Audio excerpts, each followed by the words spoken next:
Hello dear students, मैं हूं धवल ठाकुर और मैं आप सबका स्वागत करता हूं आपके अपने online learning platform knowledge drive पर। आज हम रेशो एनालिसिस में बैलेंस शीट रेशोज को डिस्कस करेंगे। तो बच्चों, बिना टाइम वेस्ट किए स्टार्ट करते हैं रेशो एनालिसिस के साथ। आगे बढ़ने से पहले मैं आप सब लोगों से रिक्वेस्ट करूंगा कि आप इन वीडियोस को अपने फ्रेंड्स के साथ शेयर कीजिएगा, चैनल को सब्सक्राइब कीजिएगा और अगर आपको जो भी टॉपिक पर वीडियोस चाहिए कमेंट सेक्शन में ज़रूर बताइएगा। स्टार्ट करते हैं रेशो एनालिसिस। अब बच्चों, ये जो रेशो एनालिसिस है ये चैप्टर है क्या, इनसे रिलेटेड कुछ इंपॉर्टेंट पॉइंट्स हम डिस्कस करेंगे आज के इस सेशन में। तो बच्चों, रेशो एनालिसिस क्या है? तो रेशो एनालिसिस ये एक मैथमेटिकल रिलेशन है बिटवीन टू अकाउंटिंग फिगर्स।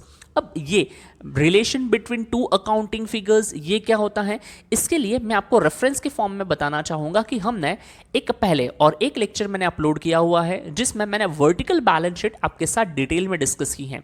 उस लेक्चर में हमने देखा है कि हमारी ट्रेडिशनल जो हॉरिजॉन्टल बैलेंस शीट है जिसमें हमें लायबिलिटीज असेट्स के फॉर्म में आइटम्स रिकॉर्ड करते हैं, उसे वर्टिकल बैलेंस शीट के फॉर्म में कैसे हम कन्वर्ट कर सकते हैं ये हम ऑलरेडी सीख चुके हैं। तो मैं आपको आगे बढ़ने से पहले जरा उसी बैलेंस शीट से कुछ चीजें बताऊंगा ताकि आप रेशो एनालिसिस के मीनिंग को प्रॉपरली और अच्छे से समझ सके और उसके बाद हम चीजें कंटिन्यू करेंगे। आपको बच्चों ये जो स्क्रीन पे स्क्रीनशॉट दिख रहा है ये हमारे उसी चैप्टर के डिस्कशन का हिस्सा है। तो बच्चों, आप देख सकते हैं कि ये हमारे सामने एक वर्टिकल बैलेंस शीट है, हॉरिजॉन्टल बैलेंस शीट है और इसी हॉरिजॉन्टल बैलेंस शीट को हमने सीखा था कि वर्टिकल फॉर्म में कन्वर्ट कैसे करते हैं। तो हमने इस बैलेंस शीट को इस तरह वर्टिकल बैलेंस शीट के फॉर्म में कन्वर्ट किया है। ये सिखाते समय मैंने आपको बताया था लायबिलिटीज में कौन कौन से आइटम्स होते हैं, उन्हें एसेट्स में कौन कौन से आइटम्स होते हैं और फिर इस हॉरिजॉन्टल बैलेंस शीट को वर्टिकल बैलेंस शीट में कैसे कन्वर्ट करना होता है। तो ये रेशियो एनालिसिस में हम क्या पढ़ने वाले हैं, ये जो अकाउंट्स में जो वेरियस अकाउंटिंग फिगर्स है, वेरियस अकाउंटिंग फिगर्स से मेरा मतलब क्या है कि हमारे जो बिजनेस का टोटल कैपिटल का ओनर्स कैपिटल के साथ क्या रिलेशन है, राइट। फिक्स एसेट्स का टोटल कैपिटल के साथ या टोटल एसेट्स के साथ क्या रिलेशन है। तो ऐसा जो कोई रिलेशन, मैथमेटिकल रिलेशन जो मेजर करता है, जो एक्सप्रेस करता है, वो नंबर्स जो फॉर्मूलाज है उन्हें हम क्या कहते हैं बच्चों, रेशो एनालिसिस। अब आपको चीजें और अच्छे से समझ में आएंगी। तो अब हम स्टार्ट करते हैं। देखिए क्या है, ratio is a mathematical number that measures relation between two accounting figures. अब वो दो अकाउंटिंग फिगर्स कोई भी हो सकते हैं, वो किसी बिजनेस का ग्रॉस प्रॉफिट और उस बिजनेस का सेल्स भी हो सकता है, वो उस बिजनेस का नेट प्रॉफिट और उस बिजनेस का सेल्स भी हो सकता है। कहने का मतलब है बिजनेस के ग्रॉस प्रॉफिट और सेल्स में क्या रिलेशन है, आप कितना सेल्स कर रहे हो और आपको कितना ग्रॉस प्रॉफिट हो रहा है, मतलब आपका जो ग्रॉस प्रॉफिट है वो आपके सेल्स का कितना परसेंटेज है, कितना गुना है, ये आपको रेशियो एनालिसिस से समझ में आ सकता है। ये जो बच्चों रेशियोज हैं इन्हें हम एक्सप्रेस कैसे करते हैं, तो इन्हें बच्चों फ्रैक्शन या परसेंटेज में भी एक्सप्रेस किया जा सकता है। अब फ्रैक्शन का मतलब क्या है, कभी कभी जब हम रेशियो एनालिसिस में अभी थोड़े टाइम बाद जैसे हम देखना स्टार्ट करेंगे, कभी कभी मैं कहूंगा कि ये जो आइडियल रेशियो है वो है बच्चों 2:1। अब ये 2:1 का मतलब मैं इसे फ्रैक्शन के फॉर्म में आपके सामने रिप्रेजेंट कर रहा हूं। कभी कभी हमें आंसर्स मिलेगा परसेंटेज के फॉर्म में, लेट्स से कभी किसी रेशियो का आंसर मिला 25%, तो इन्हें फ्रैक्शन के फॉर्म में 2/1 या फिर परसेंटेज के फॉर्म में 25%, इसे ऐसे किसी भी तरह से हम इन्हें एक्सप्रेस कर सकते हैं। तो ये जो रेशियो है, जो हाईलाइटेड पॉइंट्स है, सिर्फ उन्हीं पे ध्यान दीजिएगा, बाकी चीजें पढ़ने के लिए टेक्स्ट बुक्स है ही आपके पास। So it can be express as fraction, proportion और परसेंटेज। तो कहने का मतलब है रेशियो को प्रोपोर्शन, फ्रैक्शन प्रोपोर्शन के फॉर्म में या फिर परसेंटेज के फॉर्म में एक्सप्रेस किया जा सकता है। जो और बातें हैं बच्चों, एग्जाम्पल के लिए जैसे यहां पर ग्रॉस प्रॉफिट का एग्जाम्पल लिया हुआ है, ग्रॉस प्रॉफिट रेशियो का एग्जाम्पल लिया हुआ है। देखते हैं क्या कहता है। एक बिजनेस है बच्चों, if a gross profit of a business is 30,000 and sales is 1,20,000, calculate gross profit ratio. दो अकाउंटिंग फिगर्स दिए हैं, कौन सा दिया है, फर्स्ट जो हमें अकाउंटिंग फिगर के फॉर्म में दिया है बच्चों वो है उस बिजनेस का ग्रॉस प्रॉफिट जो है 30,000 और उस बिजनेस का सेल्स जो कितना है 1,20,000। इनके बीच का रिलेशन हमसे पूछा गया है in the form of gross profit ratio. अब ग्रॉस प्रॉफिट रेशियो का फॉर्मूला क्या होता है, एक बार पहली बार तो आपको सारे फॉर्मूले सीखने पड़ेंगे, लर्न करने पड़ेंगे। तो बच्चों ग्रॉस प्रॉफिट रेशियो बहुत सारी चीजें हैं, शॉर्टकट्स वगैरह भी है, जैसे बता देता हूं। जब कभी भी profit and loss profit and loss account से रिलेटेड रेशियोज जो आपको अभी 12th स्टैंडर्ड में पूछे जाएंगे, उनमें न्यूमरेटर में जो चीज होगी वो क्वेश्चन में आपको क्वेश्चन के फॉर्म में ही पूछी जाती है, और डिनोमिनेटर में हमेशा होता है नेट सेल्स एंड इनटू 100। ये आपका हमेशा काम करेगा। जैसे देखिए, ग्रॉस प्रॉफिट रेशियो का फॉर्मूला क्या हो गया? अगर ग्रॉस प्रॉफिट पूछा है तो बच्चों gross profit upon net sales into 100। वैसे तो यहां मैंने फॉर्मूला ऑलरेडी लिखा हुआ है, बट आपको जस्ट एक्सप्रेस एग्जांपल के लिए बता रहा हूं। अगर नेट प्रॉफिट रेशियो होगा तो फॉर्मूला क्या हो जाएगा? Net profit upon net sales into 100। अगर ऑपरेटिंग प्रॉफिट रेशियो है तो फॉर्मूला क्या हो जाएगा? Operating profit upon net sales into 100। क्या ये क्लियर है? और आगे डिस्कस करेंगे डिटेल में, बट इस तरह से आप इन्हें समझ सकते हो। इस रेशियो को जरा एक बार कैलकुलेट करते हैं, क्योंकि ये बहुत कॉमन सा क्वेश्चन है जो एग्जाम में हर बार पूछा जाता है। कौन सा रेशियो है बच्चों? Gross profit ratio. किन दो अकाउंटिंग फिगर्स के बीच में रिलेशन बताएगा? सर ये बिजनेस के ग्रॉस प्रॉफिट और नेट सेल्स के बीच में रिलेशन बताता है। न्यूमरेटर में ग्रॉस प्रॉफिट, डिनोमिनेटर में नेट सेल्स इनटू 100। क्लियर? देखते हैं ग्रॉस प्रॉफिट कितना था बच्चों। इस बिजनेस का जो ग्रॉस प्रॉफिट है that is 30,000। Gross profit upon net sales कितना है सर? नेट सेल्स है 1,20,000 मल्टीप्लाई बाय 100। ओके, फिर बस वही आपका फेवरेट काम, जीरो से जीरो कट करना। ये तो आपको अच्छे से आता ही है। सो हम जीरो से जीरो कट करेंगे। चलिए 1 2 3 4, 1 2 3 एंड 4, 3 1 जा 3, एंड ये कितना हो गया बच्चों? 3 4 जा 12, राइट। और फिर ये 100, 1 के बाद ये दो जीरोस डिवाइड बाय 4, तो कितना हो जाएगा ये सर? ये 25। और अगर इनटू 100 है, मतलब ये आंसर किस फॉर्म में हम एक्सप्रेस कर रहे हैं? परसेंटेज के फॉर्म में। जैसे हमने अभी यहाँ 2 मिनट पहले ही देखा था। क्या देखा था हमने? कि ये जो रेशियोज हैं इन्हें हम कैसे एक्सप्रेस कर सकते हैं? इन्हें हम एक्सप्रेस कर सकते हैं या तो रेशियो प्रोपोर्शन के फॉर्म में या फिर परसेंटेज के फॉर्म में। It can be express as a fraction, proportion और परसेंटेज। क्लियर? तो बच्चों इस वाले पर्टिकुलर एग्जांपल का जो आंसर है वो हो गया हमारा 25%। Gross profit ratio formula is gross profit upon net sales into 100। अब हम एग्जैक्टली क्या करेंगे आगे? आगे बच्चों आज के इस लेक्चर में हम ऑब्जेक्टिव्स ऑफ रेशियो, इनसे रिलेटेड जो कुछ थियोरेटिकल क्वेश्चंस आते हैं उनको भी हम डिस्कस करते हुए चलेंगे। तो जो पहली चीज आपको पता होनी चाहिए वो है इसका meaning. So what is ratio? Mathematical number that express relation between two accounting figures. ये ध्यान में रखिएगा, वरना आप वन वर्ड में, ट्रू एंड फॉल्स में, या फिर आंसर इन वन सेंटेंस में गड़बड़ कर सकते हैं। So what is ratio? Ratio is a mathematical number that measures relation between two accounting figures. ध्यान रखना है, पूछ लिया जाएगा वन वर्ड में। इज इट क्लियर जी? कैसे पूछेंगे? A mathematical number which measures relation between two accounting figures, तो that is known as ratio. Clear जी? आगे अब ये जो रेशियो है ना बच्चों, इसको हम बहुत बार क्या कहते हैं? फाइनेंशियल रेशियो भी कहते हैं। क्यों? क्योंकि ये फाइनेंशियल बैलेंस शीट या इनकम स्टेटमेंट्स के दो अकाउंटिंग फिगर्स के बीच में रिलेशन एक्सप्रेस करता है। क्लियर? ओके। अब इसके बाद ऑब्जेक्टिव्स ऑफ रेशियो में हमसे कुछ क्वेश्चंस पूछे जा सकते हैं, एग्जाम में आपसे कुछ क्वेश्चंस पूछे जा सकते हैं जिनको आपको ध्यान में रखना है, तो उनको डिस्कस कर लेते हैं। ये जो रेशियो एनालिसिस है इससे हमें पता क्या चलता है? तो बच्चों जो सबसे इंपॉर्टेंट पॉइंट है that ratio analysis are useful for comparative analysis of profitability, liquidity and solvency. 3 terms आ गए। कौन कौन से? Profitability, liquidity and solvency. तीनों का मतलब समझते हैं, फिर आगे बढ़ते हैं। प्रॉफिटेबिलिटी का मतलब क्या होता है? हमें बिजनेस में कितना प्रॉफिट हो रहा है। जब भी हम प्रॉफिटेबिलिटी की बात करेंगे, हम बच्चों कहना क्या चाह रहे हैं? हम ढूंढना चाह रहे हैं बिजनेस का, एक सेकेंड, हम क्या ढूंढना चाह रहे हैं? हम बिजनेस के लिए ढूंढना चाह रहे हैं कि बिजनेस का नेट प्रॉफिट कितना है, बिजनेस का नेट लॉस कितना है, ग्रॉस प्रॉफिट कितना है। So gross profit find out करना, नेट प्रॉफिट फाइंड आउट करना, ऑपरेटिंग प्रॉफिट फाइंड आउट करना, राइट? ये सारी चीजें प्रॉफिटेबिलिटी एक्सप्रेस करती हैं। लिक्विडिटी का मतलब है बच्चों कि आपके पास हाथ में कैश है या नहीं है। क्या आप अपने बिजनेस के डे टू डे एक्सपेंसेस को पे करने के लिए क्या आपके पास इनफ कैश है या नहीं है। और इन सारी चीज़ों को मेजर करने के लिए हम रेशियो एनालिसिस का यूज़ करते हैं। और solvency position, solvency I hope आप जानते ही होंगे, सॉल्वेंट, इनसॉल्वेंट। सॉल्वेंट क्या होता है बेटा? एक ऐसा बिजनेस या एक ऐसा पर्सन जिसके एसेट्स ज़्यादा हैं उसकी लाइबिलिटी से, एसेट्स ज़्यादा है या इक्वल है। मतलब अगर आप अपने ऊपर जो भी डेप्थ है वो पे कर सकते हो तो आप सॉल्वेंट हो, और अगर आप डेप्थ पे नहीं कर पा रहे हो तो फिर आप कौन बन गए बच्चों? इंसॉल्वेंट। ये भी बात आपको ध्यान में रखनी है। तो रेशियो एनालिसिस किसी भी बिजनेस की प्रॉफिटेबिलिटी, लिक्विडिटी और सॉल्वेंसी हमें जानने में हेल्प करता है। So profitability which is expressed in terms of net profit and net loss. When we talk about liquidity ये क्या है बच्चों? It's the ability of getting converted into cash. If you have enough funds मतलब cash funds है तो you will be able to make payment of all your current liabilities. ये बहुत ज़रूरी है क्योंकि आपका बिजनेस कितना भी बड़ा हो बट अगर आपके पास पैसा नहीं है तो आप अपने डे टू डे ऑपरेशंस नहीं कर पाओगे। And when we talk about solvency, again it's a relation between current assets and current liabilities कि आप अपने शॉर्ट टर्म assets से शॉर्ट टर्म liabilities को पे ऑफ कर सकते हो या नहीं।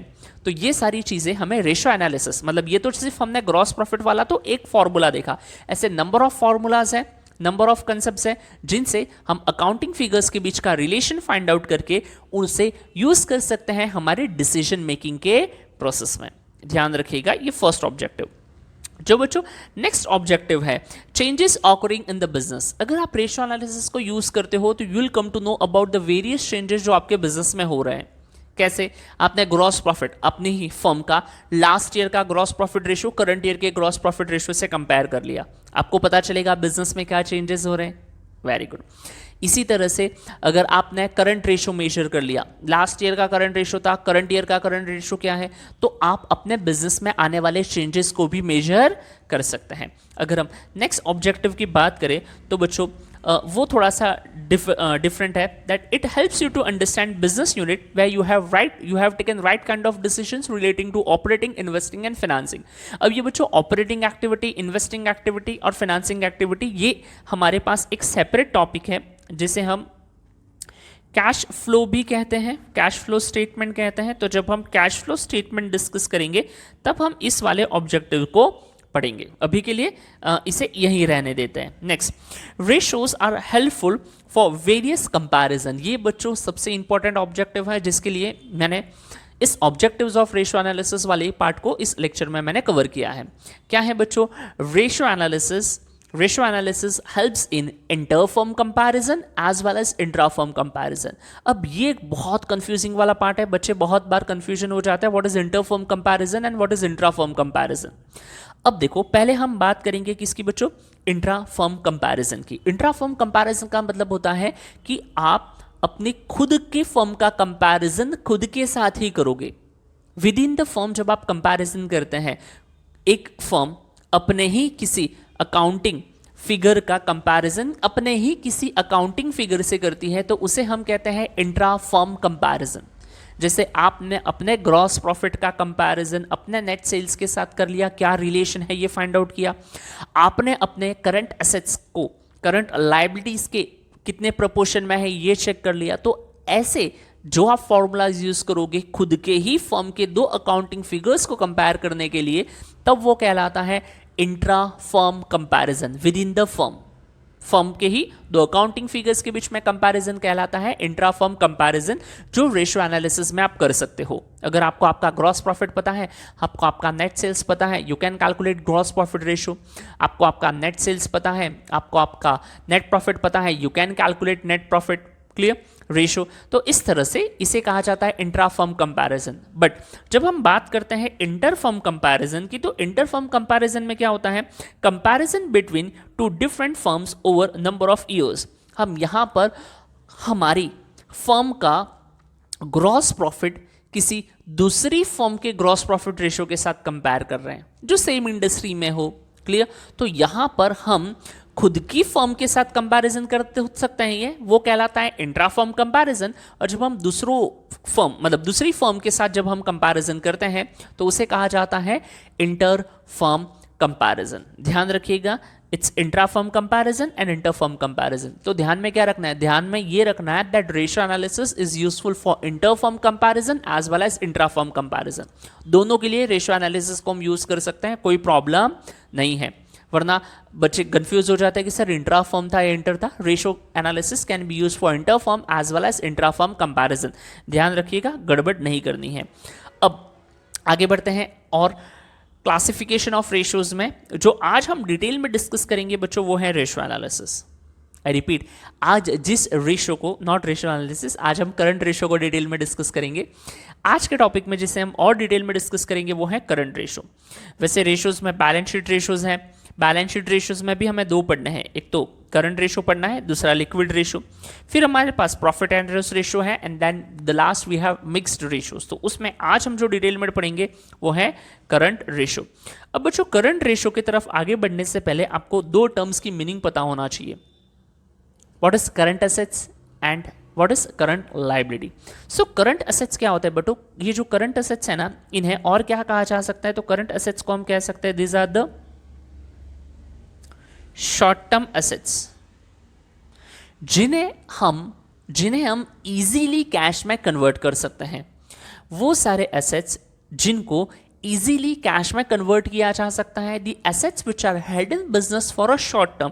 और जब हम शॉर्ट टर्म का मतलब होता है, तो इसका मतलब क्या हो जाता है बच्चों, लेस देन 1 ईयर। वैसे सारे एसेट्स जिनको हम 1 साल से कम के लिए बिजनेस में होल्ड करते हैं, जिनको इजीली कैश में कन्वर्ट किया जा सकता है, वैसे सारे एसेट्स क्या कहलाता है, करंट एसेट्स। मैं अभी आपके सामने कुछ एग्जांपल्स देखता हूं करंट एसेट्स के, ठीक है। जैसे बच्चों कैश, सर ये तो अपने आप में ही कैश है, okay. Bank balance,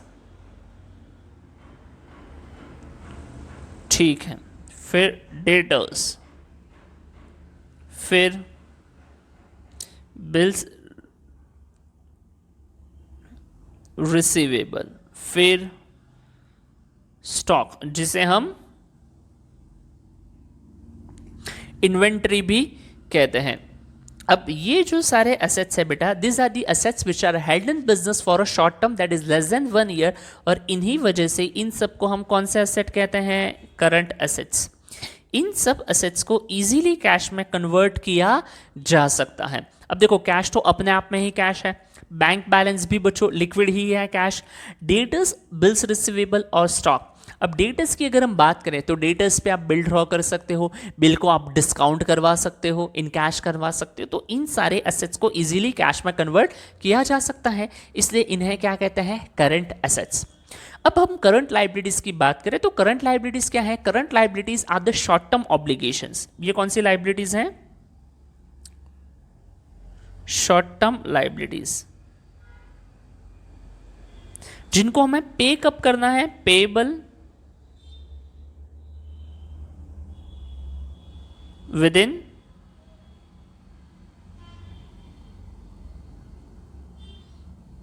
payable within 1 year और payable within 1 accounting year. इसी साल में जिन लाइबिलिटीज का हमें पेमेंट करना है वो लाइबिलिटीज कहलाती हैं बच्चों हमारी करंट लाइबिलिटीज।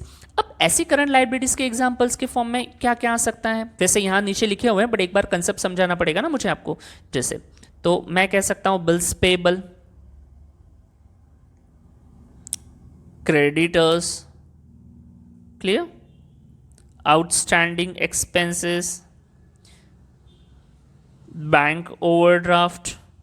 ये सब बच्चों करंट लाइबिलिटीज के एग्जांपल्स है। ये सारे शॉर्ट टर्म लाइबिलिटीज है जिनका अमाउंट हमें 1 साल के अंदर क्या करना होता है, पे करना होता है। So all those liabilities which are payable within 1 year are known as current liabilities. तो ये जो करंट रेशो है, ये इन दोनों का ही रिलेशन बताता है। कैसे बताएगा, टोटल करंट एसेट्स को टोटल करंट लाइबिलिटी से डिवाइड करो, टोटल करंट एसेट्स को टोटल करंट लाइबिलिटी से क्या कर लो, डिवाइड। अब देखो वैसे वहां ऊपर ऑलरेडी फॉर्मूला लिखा हुआ था बट यहां पर हमने इतना डिस्कस किया है तो यहीं पर देख लेते हैं। सो अगर करंट रेशो का फॉर्मूला लिखना है तो हम कैसे लिख सकते हैं, हम क्या कह सकते हैं, करंट रेशो का फॉर्मूला हमें कैसे मिलेगा। सो हम कह सकते हैं current ratio is equal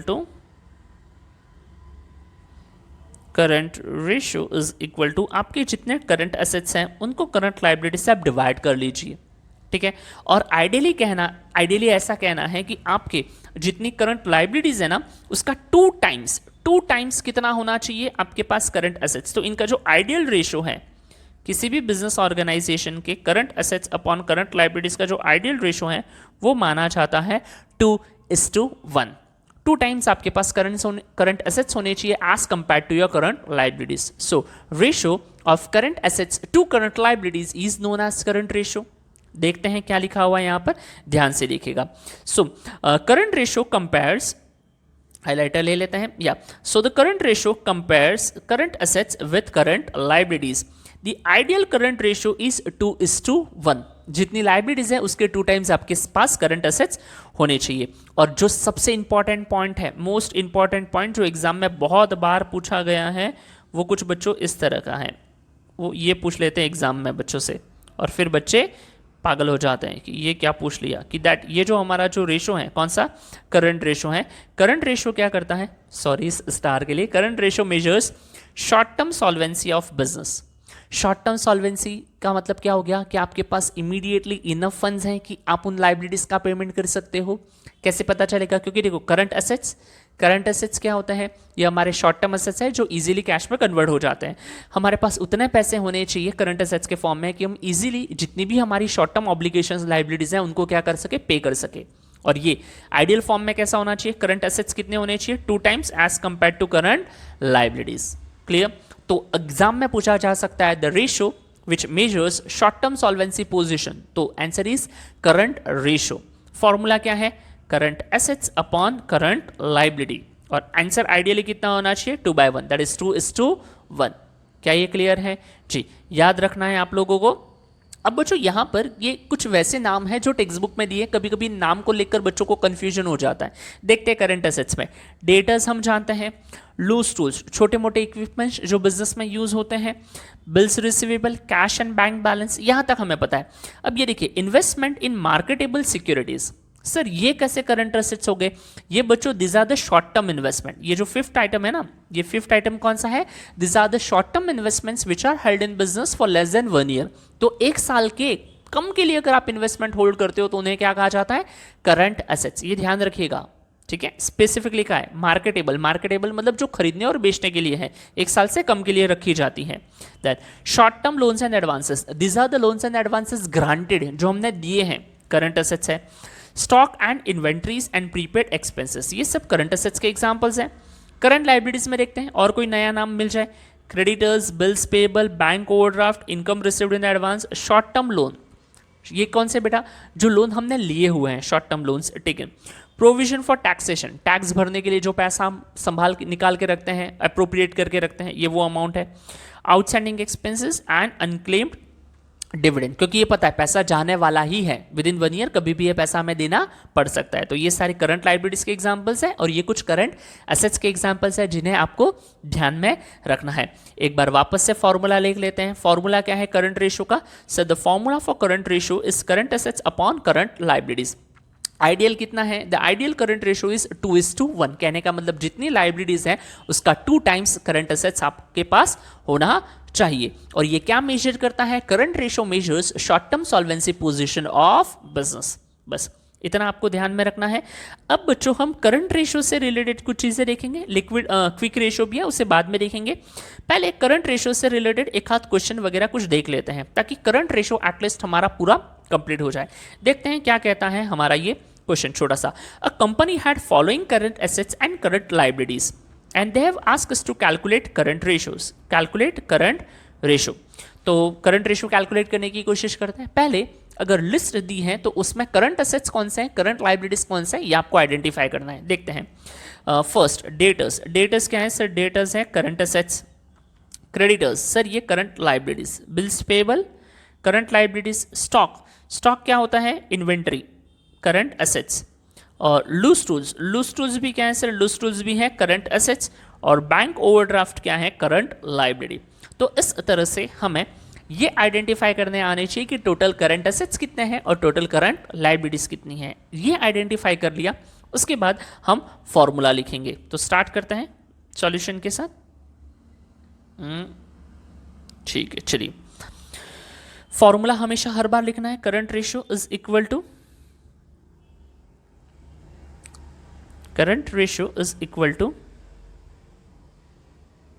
current assets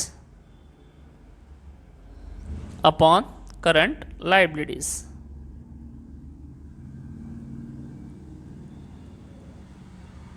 current assets upon current liabilities. अब यहां पर हम जितने भी करंट एसेट्स हैं उनको लिखना स्टार्ट करेंगे, जैसे सिर्फ अमाउंट से लिखते हैं वैसे ही फर्स्ट क्वेश्चन है तो मैं आपके लिए यहां थोड़ा डिटेल में लिखने की कोशिश करता हूं।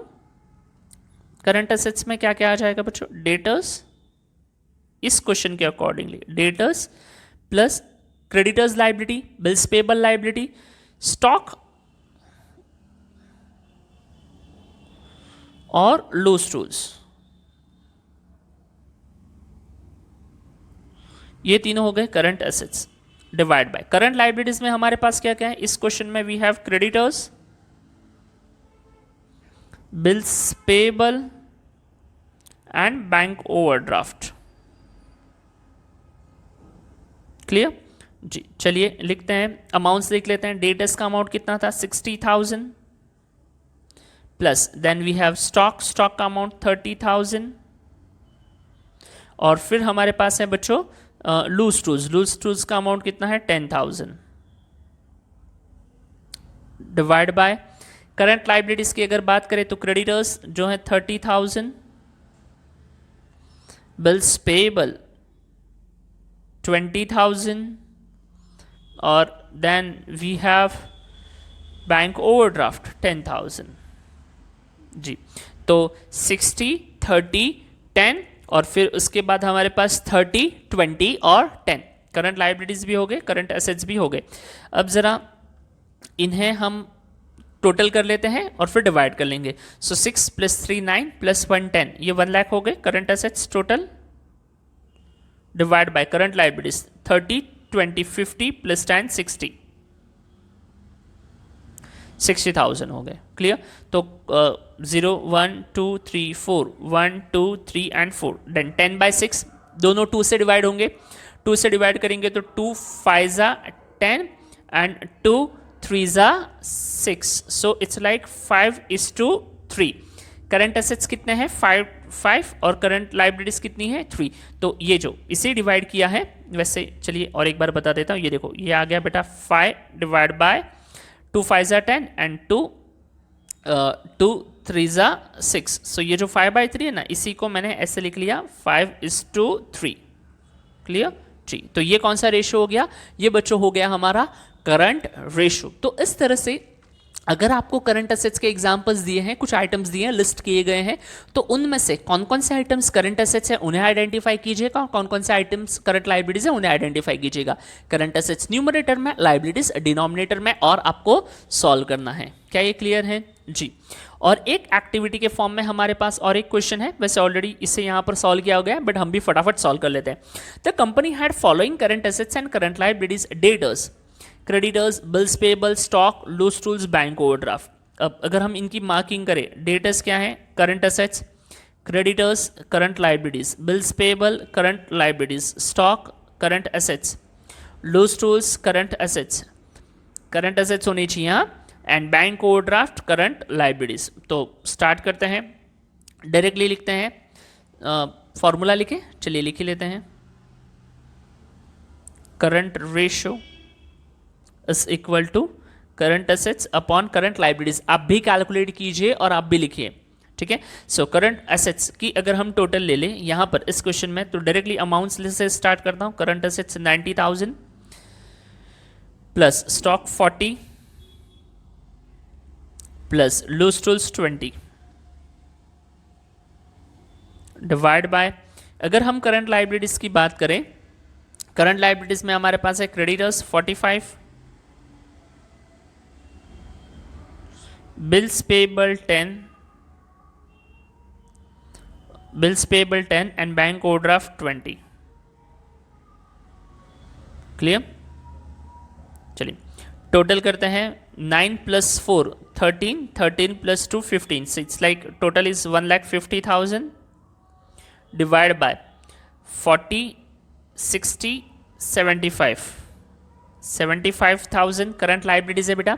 अब अगर हम यहाँ पर इन्हें डिवाइड करते हैं 1 2 3 1 2 3, अब 75 एंड 50, 75 75 या 75 2 ये 1, 75 1 एंड 75 2 150, तो 2 और 1 कहने का मतलब ये कितना है बच्चों? 2:1। ये क्या है हमारा करंट रेशो जी। परफेक्ट।